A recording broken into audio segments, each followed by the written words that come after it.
Pour cause de cinquantenaire, on parle beaucoup de mai 68. Guy Debord est un personnage peu connu de cette époque, même s'il a influencé ce qui s'est passé, on l'a dit. Marco Mormil a retrouvé un compagnon de route de Guy Debord. Il s'appelle Marco, il est cinéaste. On va regarder ce reportage tourné dans la capitale française.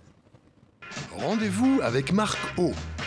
L'ancien résistant, éditeur lettriste, cinéaste et homme de théâtre, a bien connu Guy Debord, le pourfendeur de la société spectaculaire marchande. Tout commence au Festival de Cannes en 1951, lors de la projection sauvage du traité de bave et d'éternité de Isidore Isou. Un film lettriste produit par Marc O, soutenu par Jean Cocteau, et que le jeune Guy Debord vient applaudir. Il y a tant de films, chaque semaine, d'où l'on sort aussi crétin que l'on y est entré. Je préfère vous donner des névralgies que rien du tout. Je ne suis pas payé par un oculiste pour lui amener des clients. Mais je préfère vous abîmer les yeux que de les laisser indifférents. Guy Debord rejoint naturellement les lettristes et Marco publie en 1952, dans sa revue Ion, le premier texte de Debord dans lequel il déclare « Les arts futurs seront des bouleversements de situation ou rien ». Fasciné au début par le trublion lettriste, Debord est attiré par une certaine pratique du scandale.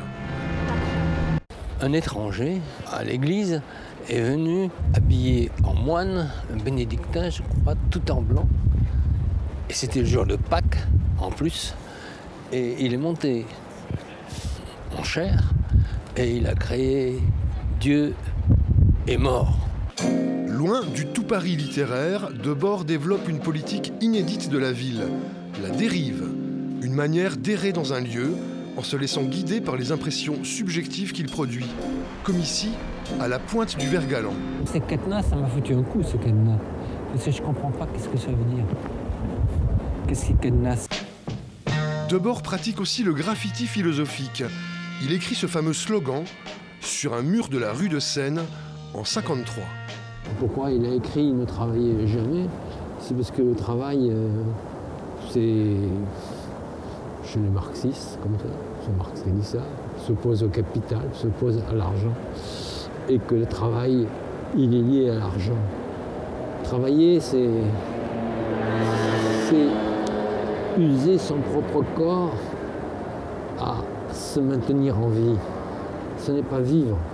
Ne travaillez jamais, c'est ne passez pas votre temps à le perdre pour ensuite avoir un peu de loisir.